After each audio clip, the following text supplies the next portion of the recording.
El régimen de vida de Rivero ahora, en Puerto Santa María, es lo más parecido al de Aníbal Lecter en El silencio de los corderos. Los psiquiatras dicen de él que es una persona incapaz de aprender con las experiencias, con una frialdad de ánimo tremenda, y que eso le hace peligrosísimo. Me habían llamado los compañeros de prensa y, bueno, fue un momento horroroso. El loco. Así era conocido Fernando Alberto Rivero Vélez en los ambientes marginales de Madrid. Tenía 30 años y residía en Alcalá de Henares desde que, siendo aún un niño, abandonase su Langreo natal.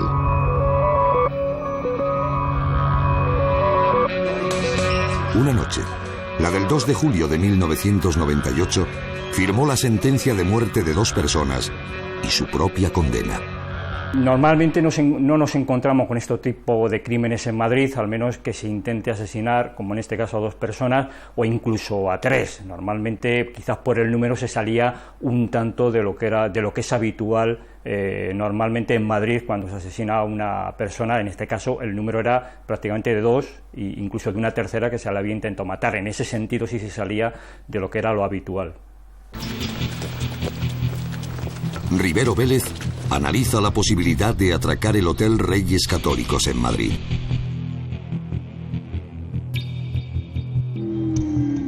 Busca el dinero con el que sabe que pagan la nómina de los empleados. Conoce el establecimiento. Ese 2 de julio de 1998 hace una llamada para reservar una habitación en el hotel. Sí, Hotel Reyes Católicos. Sí. ¿Tiene una habitación libre para esta noche? Sí, individual, sí. Sí. A nombre de Fernando Rivero Vélez. Llegaré tarde. Gracias. Adiós. Antes de acudir a dar su golpe maestro, se procura todo lo necesario. Acude a una papelería. Compra rollo de embalar. ¿Tendría 4 rollos de cinta de embalar? Sí.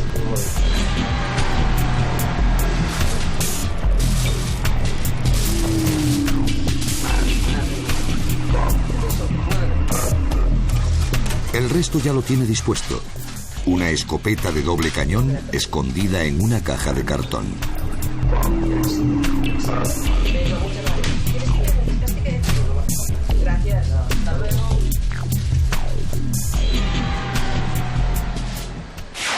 Se inyecta su dosis diaria. Es adicto a la cocaína y la heroína.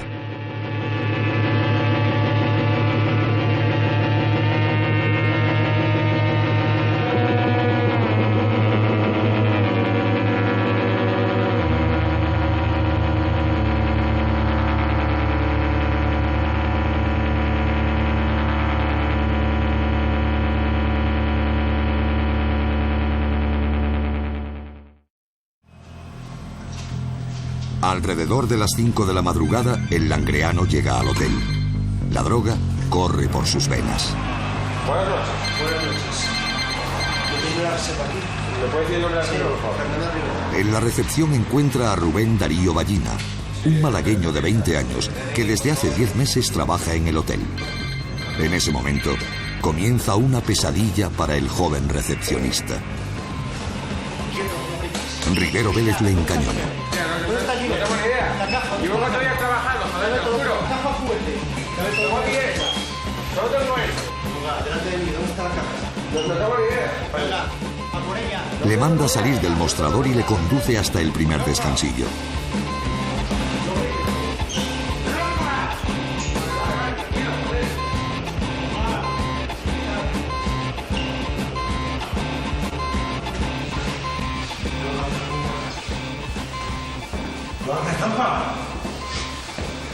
¡No pares! Camina. Adelantada. Por favor. Camina. Venga, al suelo. Tírate. Tírate al suelo, boca. Una vez allí, le obliga a tumbarse. Quieto. Tiene el control total de la situación. Ata las manos de su rehén con cinta de embalar y le amordaza.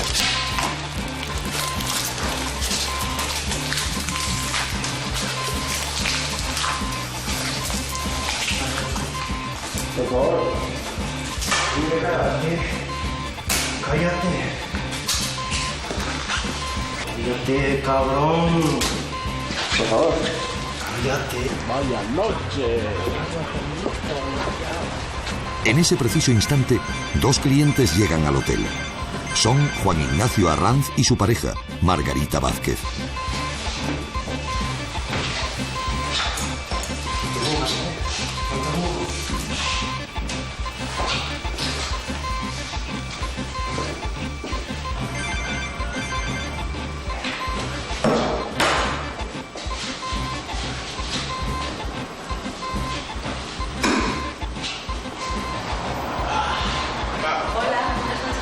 Nada más acceder al establecimiento, se encuentran con la escopeta de Rivero Vélez. Les está apuntando. Obliga a ambos a subir hasta el descansillo donde ha dejado al joven recepcionista.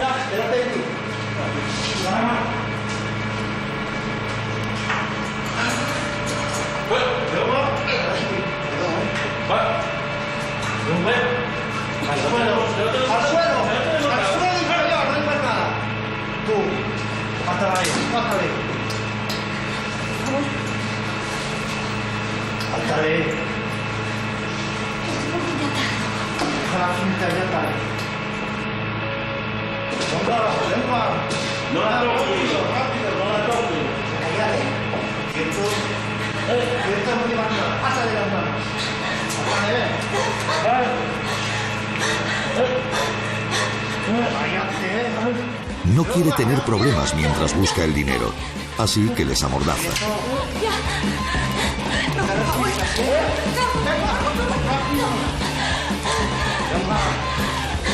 No te resistas, Silencio.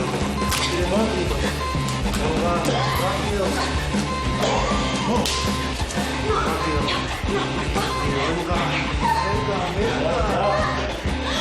No queda ningún Tú quieto, Rápido, los pies. Venga, al suelo, tómate, abajo. Que te amigos, No te muevas.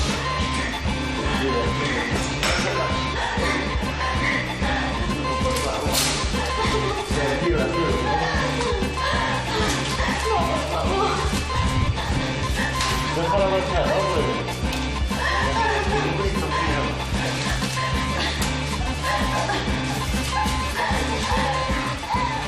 La mujer le pide que no apriete. No, por favor. En la boca no, que tengo asma. No me tapes la boca. Que tengo asma. Tranquila, que por el asma ya no tendrás que preocuparte más. El loco, como era conocido Rivero Vélez, saca un cúter y les produce varios cortes en el cuello.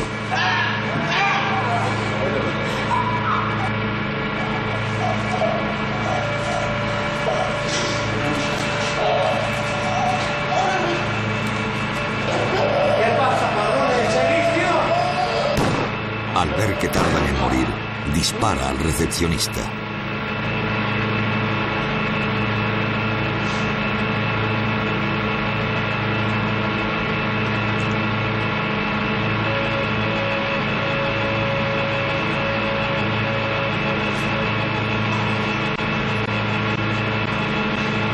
El loco pisa y patea a Margarita y la deja allí. Cree que está muerta.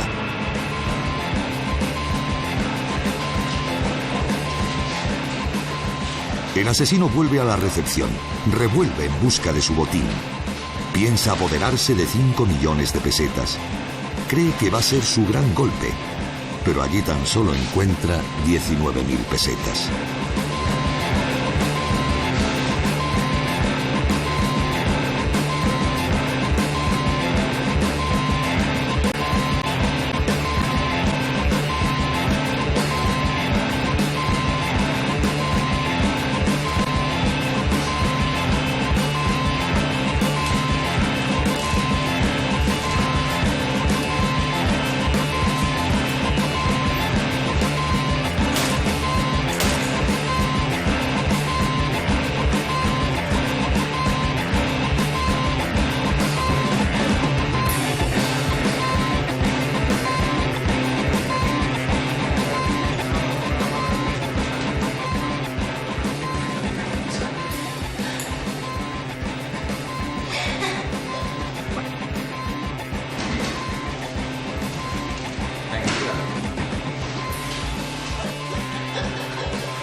Una vez que Rivero Vélez abandona el hotel madrileño, la única superviviente baja hasta recepción.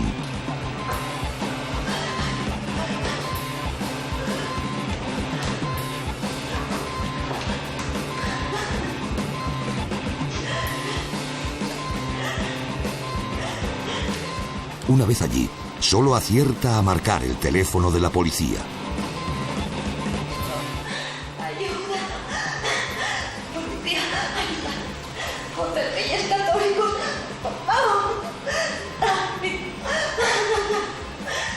Los clientes del hotel, al oír las detonaciones, se asoman, salen de sus habitaciones, se encuentran con los 3 cuerpos tumbados en el rellano de la escalera y lo que hacen es llamar al 091. Automáticamente el 091 pone en marcha todo el dispositivo de lo que es seguridad ciudadana, lo que es el servicios médicos, y se trasladan al lugar del hecho. Cuando ellos constatan, los servicios de seguridad ciudadana, que lo que se encuentran allí es con 2 cadáveres como consecuencia de un crimen, lo ponen en conocimiento del grupo de homicidios. El grupo de homicidios aquí en Madrid tiene un servicio permanente a las 24 horas y en el momento en que nos comunican que hay una muerte que puede ser homicida, pues acudimos al lugar y nos hacemos cargo de la investigación junto con la comisión judicial que acude a levantar el cadáver. De inmediato, las fuerzas de seguridad se ponen en marcha. Reciben más llamadas. Los huéspedes del hotel están alertados. La intervención nuestra se inicia como consecuencia de que los huéspedes del Hotel Reyes Católicos oyen varias detonaciones y cuando salen de las habitaciones pues se encuentran con 3 personas que están tumbadas boca abajo en el rellano de la primera planta. Una de ellas viva, una mujer que fue evacuada a un hospital y salvó su vida, y 2 varones que tenían heridas de arma blanca y de arma de fuego y habían fallecido. Ese fue el escenario con que nos encontramos al llegar al lugar del hecho, que fue el Hotel Reyes Católicos de Madrid. La noticia corre como la pólvora. Llega a oídos de familiares y amigos de las víctimas. Pues a mí realmente yo encuentro la noticia, o me llega la noticia a casa, justo por una llamada telefónica, me dicen que había ocurrido este suceso tan terrible y yo sabía que estaba en Madrid y en un principio no me lo podía creer, me habían llamado los compañeros de prensa y bueno, fue un momento horroroso, es decir, para la agencia, para nosotros y sobre todo para la familia. El gran golpe de Rivero Vélez es un fracaso. No consigue su botín y deja tras de sí un balance de 2 víctimas mortales y una tercera herida de gravedad.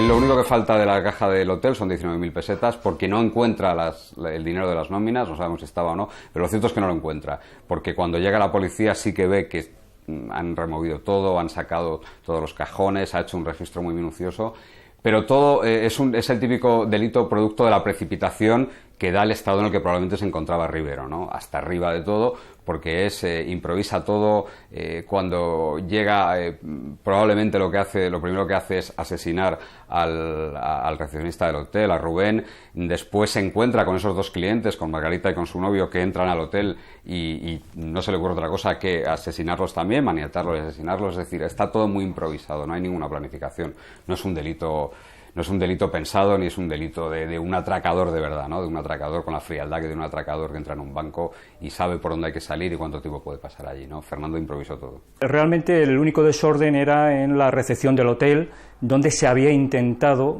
y se había roto el ordenador que se encontraba en la mesa del recepcionista, quizás con la pretensión de borrar el contenido del mismo, cosa que evidentemente no ocurrió. Por lo demás, no había ningún otro tipo de desperfecto y la inspección ocular se centró tanto en la recepción, donde el ordenador aparece roto, como en el descansillo, donde aparecen los cuerpos de los dos varones asesinados. Totalmente, fue una asquerosidad terrible, fue una desgracia de esa incoherencia, cómo a alguien se le puede sesgar la vida, a nadie se le puede sesgar la vida, pero a un niño que te vuelvo a decir que era un niño bueno, es decir, lo mirabas a la cara y sabías que te podía ayudar si necesitaba algo, puntual, trabajador, con ganas de triunfar, con ganas de trabajar, con ganas de ser alguien, y sobre todo un niño, vuelvo a decir, de padre, de buena familia, de niño bien y temeroso, es decir, tenía 19 años, pero como si tuviera 15, ¿sabes? Y yo es que me puedo imaginar esos momentos de él. Es que no. Según las hipótesis de la policía, Fernando Rivero trató de ser lo más discreto posible.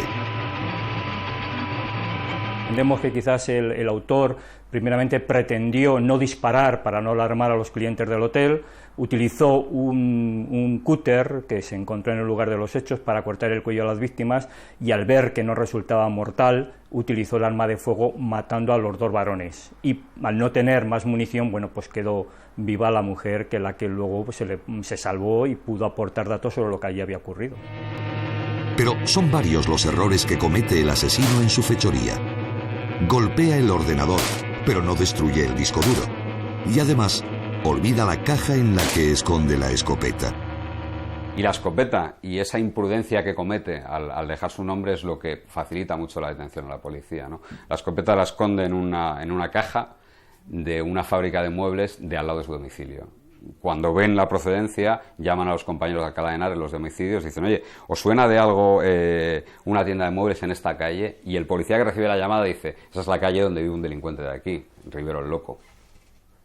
Y eso es lo que les conduce a la detención, a la sospecha de Fernando Rivero de que era el asesino de los Reyes Católicos. Bueno, al hacer la inspección ocular, evidentemente, por un lado nos centramos en lo que era el contenido del ordenador, quiénes eran las personas que figuraban como clientes, y por otro lado, digamos que la caja, en lo que era la escena del crimen, llamaba la atención, porque evidentemente no tenía sentido que estuviese allí en el hotel. En esa caja había una dirección, era de Alcalá de Henares, y se contactó con la tienda de donde había salido la caja, que la había dejado el dueño de la misma la tarde anterior en la calle, para que la recogiera el camión de la basura.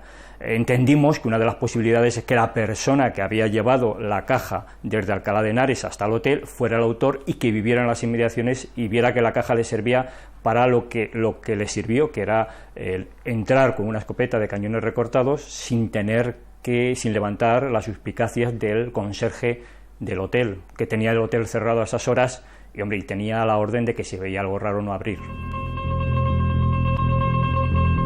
Quizás una de las mayores incógnitas que rodean el doble asesinato del Hotel Reyes Católicos sea la procedencia del arma utilizada. La escopeta, en un primer momento creo recordar que se investigó su procedencia y que probablemente salió de un poblado, en los poblados donde venden droga, también venden armas. Y además era la típica escopeta que se vende en ese tipo de poblados, ¿no? Una escopeta de calibre 12 con cañones recortados, una escopeta muy habitual. Fernando Alberto Rivero Vélez huye a Extremadura, donde es localizado por la policía, que procede a su detención. Probablemente en aquel momento Fernando Rivero no era considerado un preso especialmente conflictivo, aunque bien es verdad que la detención, los policías de Alcalá le conocen, saben que probablemente se encuentre muy acelerado y con los efectos de la droga, y adoptan muchas precauciones impropias probablemente de una detención así, ¿no? Lo cierto es que nos contaban que no le dejaron prácticamente ni respirar, que cuando le pinchan una rueda del coche, para que cuando llegue y vea que está la rueda pinchada se agache y puedan hacerse con él rápidamente, y 6 tipos le encañonan y no le dejan ni respirar, ¿no? Pero el historial del langreano no termina con esta detención. Considerado ya un preso peligroso, es trasladado en enero de 1999 a la Audiencia de Guadalajara. A pesar de estar escoltado por 4 miembros de la Guardia Civil, logra darse a la fuga. Aquella fuga de Guadalajara probablemente esté motivada porque en aquel momento no era un preso conflictivo, ¿no? Sino que era, bueno, pues un preso detenido por los asesinatos, pero no era un preso especialmente peligroso. Y hubo seguramente una negligencia a la hora de la conducción, ¿no? Porque rápidamente golpea al guardia que le estaba vigilando y se marcha. Rivero Vélez vuelve a permanecer huido varios días. Su instinto de supervivencia le lleva al lugar que mejor conoce. Vuelve al poblado madrileño de La Rosilla. Allí le encuentran los miembros de una asociación que presta ayuda a los toxicómanos. Es precisamente en uno de sus centros donde le reconocen y dan la alerta a las fuerzas de seguridad. Es curioso el instinto que me imagino que desarrollan este tipo de gente que trata con drogadictos y con delincuentes relacionados con el mundo de la droga. Porque les llama la atención que que en cuanto llega quiere cortarse el pelo a toda costa. Y aquello pues llama la atención de los responsables de Remar, ¿no? Es curiosa porque es la primera detención que se produce en España utilizando Internet. Estamos hablando de hace muchos años cuando Internet no estaba tan generalizado, y la policía por primera vez cuelga en una página web el rostro de Fernando Rivero por si alguien lo identifica. Y es así como los responsables de Remar le identifican y se dan cuenta de que quien había llegado con tanta urgencia por cortarse el pelo es Fernando Rivero Vélez. Llaman a la policía y otra vez adoptan muchas precauciones, le hacen salir a un sitio donde esté completamente desarmado porque está destinado en la cocina. Imaginemos una detención de Fernando Rivero Vélez en una cocina rodeado de cuchillos y todo tipo de armas susceptibles de utilizarlas contra la policía. Como digo, le hacen salir a un sitio donde está desarmado y nuevamente le detienen sin darle tiempo ni a respirar. La policía detiene por segunda vez al asesino del Hotel Reyes Católicos. Rivero Vélez ya nunca volverá a salir de prisión.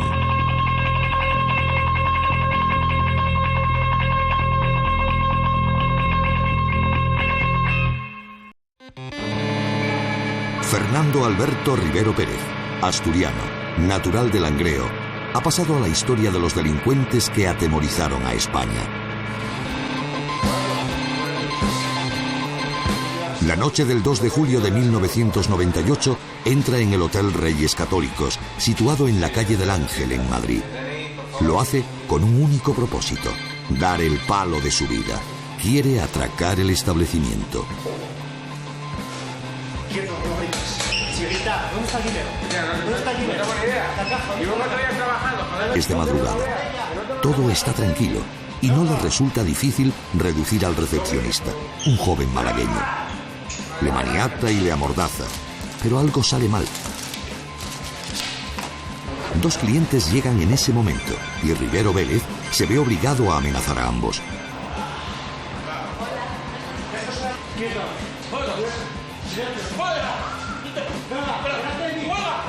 Los traslada al lugar en que ha dejado al empleado del hotel, el descansillo del primer piso.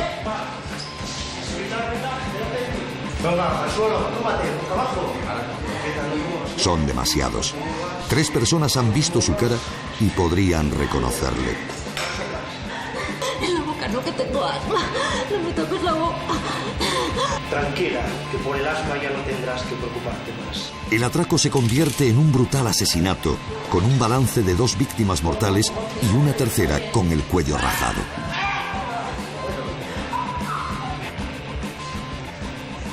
la saña con la que actúa, la extremada violencia que emplea con sus víctimas es fiel retrato de la descripción que se hará de él una vez detenido.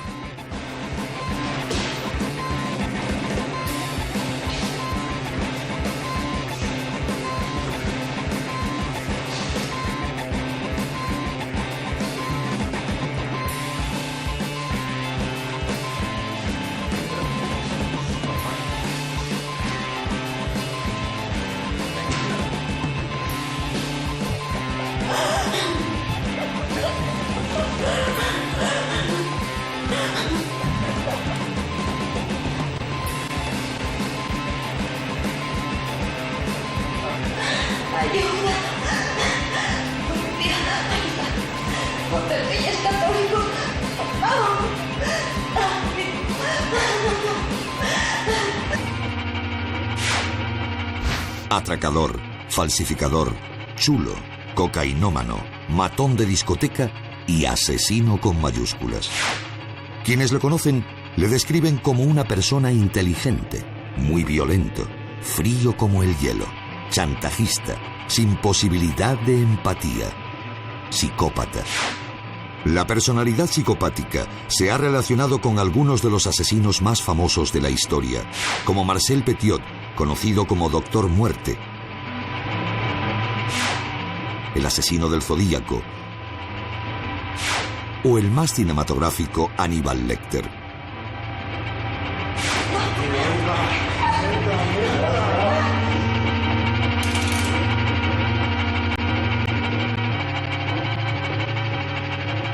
Lo que sí queda claro es que Rivero Vélez, el loco, utiliza una violencia desproporcionada en el Hotel Reyes Católicos.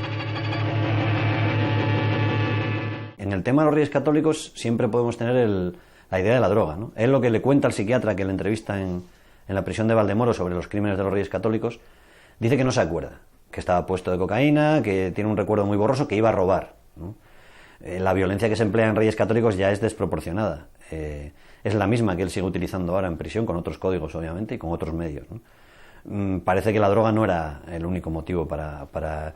Lo que dice el psiquiatra es que se trata de un psicópata directamente, y Rivero pues es ahora mismo, ya te digo, uno de los 10-12 presos calificados así, extremadamente peligrosos, que quedan en España, ¿no? Lo que ocurre allí lo sabe él nunca ha querido declarar sobre lo que pasó allí, y lo sabe la única superviviente del tema, ¿no? Lo cierto es que deja un rastro de 2 personas muertas, de una persona muy malherida que probablemente salva la vida porque se hace la muerta, y eso es lo que le salva la vida, y una escena que cuando llegaron los policías de homicidios nos contaban que pocas veces habían visto un escenario de esas características, ¿no? Porque no solo dispara con una de las escopetas, sino que además les corta el cuello con un cúter que llevaba también, un cúter de tapicero que llevaba para cometer el atraco, les degüella a 2 de las 3 personas. Los barrios marginales del Madrid de finales de los 80 y principios de los 90 dieron cobijo a Fernando Rivero Vélez. Desde que se trasladase a la calle Madre de Dios de Alcalá de Henares, el Langreano se hace un habitual de los poblados de la droga. Sí, en Madrid en aquellos años, los años 80 y 90 sobre todo, hubo varios intentos de apartar la droga, digamos, de las ciudades. Entonces se hicieron unos ensayos que fue unos poblados donde se realojó, se quitaron las chabolas y se realojó a la población de etnia gitana mayoritariamente, y allí lo que lo convirtieron fue en supermercados de la droga, porque esas personas a las que habían sacado de chabolas les habían dado viviendas, seguían vendiendo igual que en la chabola, pero ya en una vivienda, ¿no? Y Rivero era de esos personajes que pululaban por poblados como La Rosilla, como La Celsa, Los Pitufos, como era conocido La Rosilla, porque las casas eran de muchos colores y se llamaba Los Pitufos, y era uno de esos habitantes habituales, de esos moradores habituales de esos barrios que eran casi parar por allí era ver a población casi extraterrestre, ¿no? Gente que apenas se mantenía en pie, simplemente en busca de su dosis, en busca de su gramo, de su micra de cocaína o de heroína. Y Fernando pasaba la vida allí, él daba un pequeño palo, se iba a comprar a La Rosilla. En los últimos años, antes de su detención, se había aficionado a la cocaína, Estamos hablando del final de los años 90, la cocaína ya había pasado a ser una droga de consumo generalizado y en los poblados gitanos vendían la mejor cocaína de Madrid, porque los gitanos, según les llegaba la postura, la mercancía, no la cortaban y le daban salida prácticamente con un 50, un 60% de pureza, algo que no encontrabas en otro sitio, pero había que ir a esos poblados, ¿no? Y a Rivero le gustaba mucho la cocaína de los gitanos. Pero la historia de Rivero comienza mucho antes.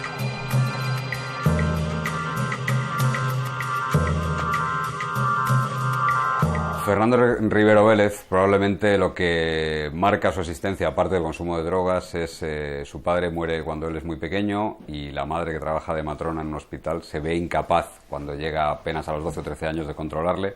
A esa edad comienza a consumir drogas, comienza a fumar hachís con 13 años, muy pronto empieza con el consumo de anfetaminas, de tranquimacín, de rohypnoles, de sedantes también, y a los 16, 17 años ya tiene un consumo continuado de heroína y de cocaína. La historia de Rivero es muy triste desde el principio, ¿no? Él tiene una historia muy triste personal y familiar. Su padre muere cuando él es muy joven, en unas circunstancias un poco extrañas, parece ser que fue una reacción alérgica a una inyección que le pusieron al hombre. Tiene varios hermanos, entra en el mundo de la droga, es un camino al principio típico de un yonki, ¿no? Empieza cometiendo robos, cada vez con más violencia, posiblemente por la mezcla de drogas. El salto que da ya en Reyes Católicos, en Madrid, a finales de los 90, ya es un salto cualitativo, ¿no? Ahí a Rivero lo que hace, él ya había caído bastante bajo por el tema de la droga. Todo esto hace que Rivero Vélez, el chico que salió del Langreo para llegar a Alcalá de Henares, se gane un sobrenombre muy clarificador. Rivero el Loco, le llamaban los policías de Alcalá de Henares, que le pasaba por allí un día sí y otro también prácticamente, era conocido como Rivero el Loco. Incluso en el mundo delincuencial de la zona de Alcalá, Torrejón, Coslada, en el corredor del Henares de Madrid, que es una zona que siempre ha sido bastante caliente en cuanto a delincuencia. Todos los confidentes de la policía, otros pequeños atracadores, le conocían como Rivero el Loco. Tenía varios antecedentes, creo recordar ahora mismo, por robos con violencia. No era conocido nuestro, del grupo de homicidios y de Alcalá de Henares y de otras unidades policiales que sí lo habían detenido, pero no había llegado a realizar un acto de esta magnitud o de este calibre. El historial de Fernando Rivero, el historial que figuraba sobre todo en la comisaría de Alcalá de él, era el historial propio de un yonki, es decir, no era un gran atracador, no era una persona de golpes planificados, sino que era ese delincuente ocasional, digo ocasional, que a la mínima ocasión delinque, no es que delinca poco, sino que en cuanto tiene ocasión delinque porque necesita delinquir para pagarse su dosis, no para pagarse la droga. Entonces era un historial con muchas entradas en comisaría, pero con pocas estancias y cortas en prisión siempre, ¿no? Porque eran pequeños delitos, la mayoría al principio hurtos, que estaban poco penados, y luego pequeños robos con intimidación, ¿no? El móvil del crimen parece estar claro. Rivero Vélez no quería matar, tan solo dar el golpe de su vida, llevarse el dinero de las nóminas de los trabajadores. Pero las cosas se torcieron. La elección del lugar también parece estar clara. Conocía el establecimiento y a su propietario.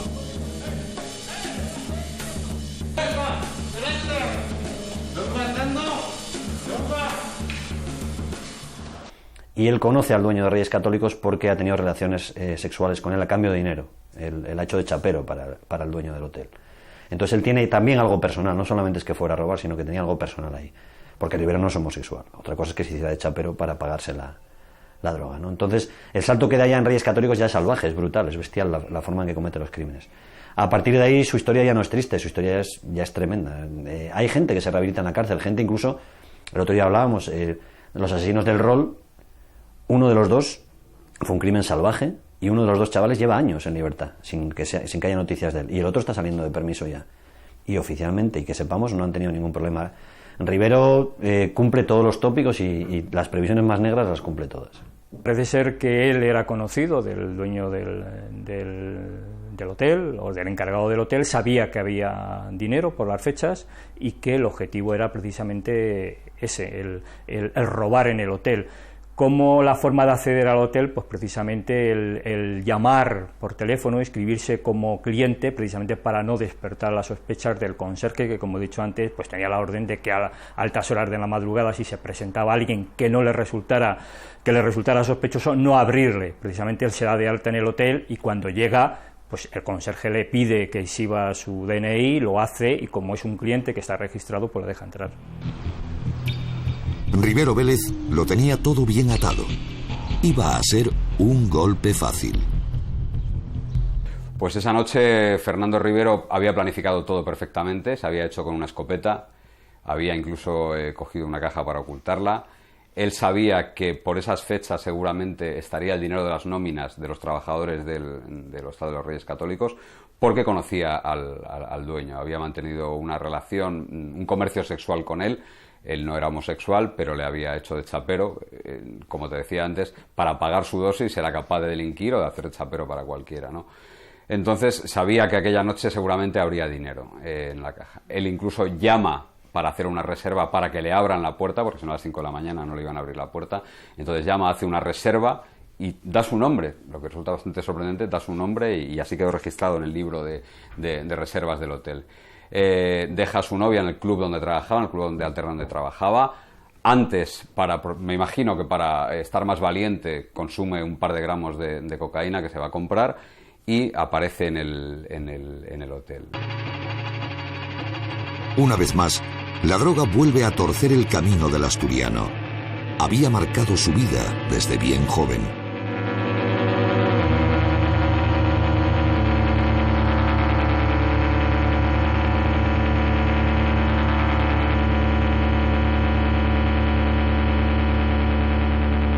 Esa trayectoria ascendente en el mundo de las drogas, pues es lo que ya le convierte en un delincuente. Pronto comienza con pequeños hurtos, comienza con robos, con amenazas, tiene alguna pelea, con su madre, que trabaja de comadrona en un hospital, le consigue un trabajo en un hospital de Alcalá de Henares, trabajo que pierde porque se pelea con un compañero, con un celador, y le despiden del trabajo. En el servicio militar tampoco se redime, por decirlo de alguna manera, porque no puede ir al servicio militar. Le diagnostican ya un trastorno con rasgos psicopáticos y un excesivo consumo de drogas de abuso, y tampoco al servicio militar. Y ya entra en una deriva que su vida era prácticamente obtener dinero para inyectárselo, para fumárselo. Uno de los mayores errores de Fernando Rivero es que deja una superviviente.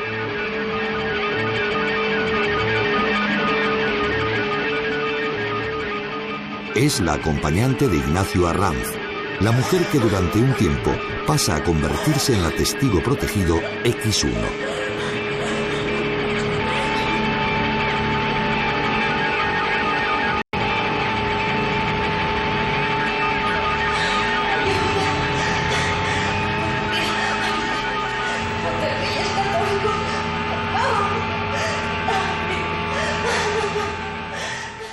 Ella salvó la vida porque se hizo la muerta. Incluso hay una frase terrible que contó en el juicio. Ella padece asma, Margarita padece asma, era una mujer de 49 años con asma. Y entonces le pide, cuando él está tapando la boca de las personas que están allí, le dice, por favor no me tapes, que tengo asma y me voy a asfixiar. Y le dije, no te preocupes, le dijo Fernando Rivero, el asma no te va a preocupar nunca más, con el cúter en la mano y la escopeta en la otra, ¿no? Entonces todo eso lo rememoraba que Margarita en el juicio estuvo lógicamente protegida por un biombo. También hay que decir que toda la protección que tuvo fue un biombo que la separaba de Fernando Rivero, pero el testimonio de ella, que es el único válido junto al de unos turistas norteamericanos que estaban por allí, que oyeron todo pero no pudieron ver nada, es el único testimonio que sí que pudo precisar con fiabilidad y pudo dibujar el escenario de aquella noche en los Reyes Católicos. Tras de sí quedan dos cadáveres, el propio Ignacio Arranz y un joven de 20 años, un malagueño que había viajado a Madrid y que quería ganarse la vida como modelo. Él llega a Madrid buscando trabajo, justo con la perspectiva de situarse en la capital para empezar a hacer castings. Tenía una carrera muy prometedora, era un buen modelo. Y bueno, pues yo incluso a mí me había llamado para decirme, he encontrado un trabajo en un hotel que me va a venir fenomenal porque puedo trabajar de noche y por la mañana ir a los castings e intentar conseguir trabajo. Es decir, un chico con 19, 20 años que tenía en aquel momento, 1,80 m, y sinceramente recuerdo, era un niño estupendo. Es decir, yo creo que conociéndolo, bueno, francamente lo tuvo que pasar muy mal porque aparte era un niño muy temeroso. Le daba mucho miedo llegar a Madrid, que le pasara algo, Es decir, que cómo tenía que ir a los metros, no conocía el metro, no conocía la gran capital, era todo enorme. Y yo creo que el día de los hechos tuvo que ser terrible, sobre todo conociendo su carácter. Quienes le conocían no dudan en calificar al recepcionista como persona temerosa y tranquila, y se les hace difícil explicarse cómo alguien pudo arrebatarle la vida de esa manera. Si hubiese ocurrido algo, llegar a ese momento, simplemente le hubieran dicho no te muevas de ahí, y no se hubiera ni movido. Es decir, hay que tener mala fe, mala desgracia para hacer daño a una persona tan buena, porque yo estoy seguro que era un niño que no ni problemas, no da problemas, que era un niño que no daba problemas. Desde que Rivero Vélez, el loco, ingresa en prisión, sufre un importante cambio.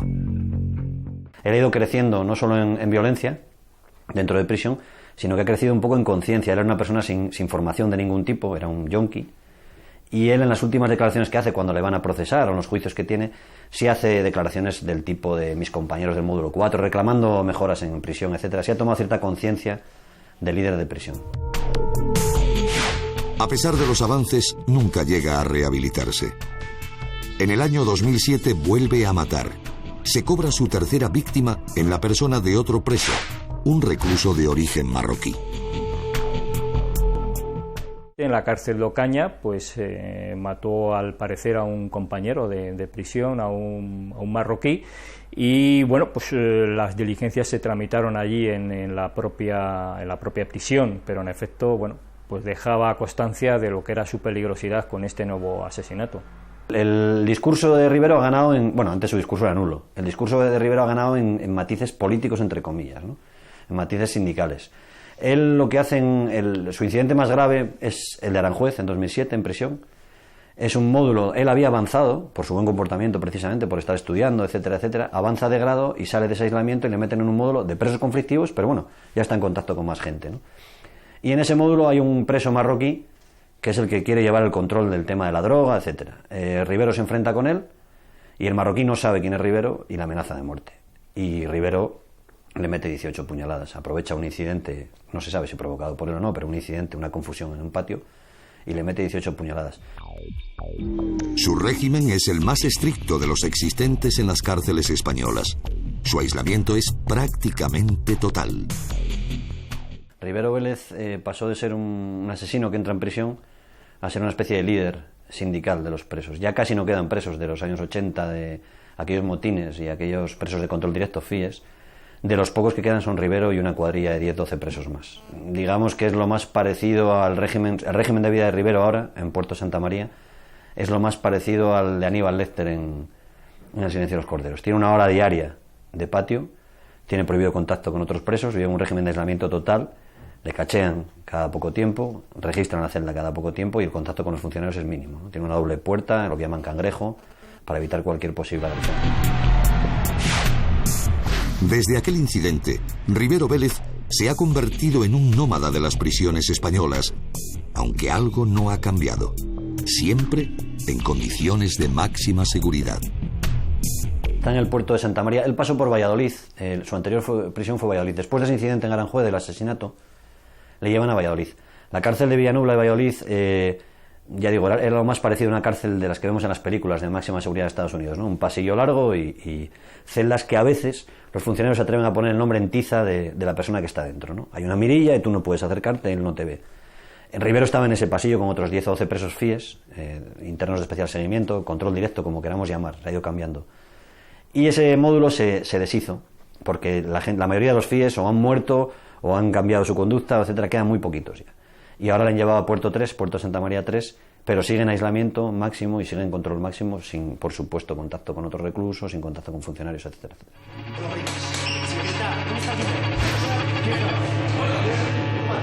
El asturiano Fernando Alberto Rivero Vélez ha pasado a la historia como uno de los asesinos más peligrosos en nuestra historia reciente.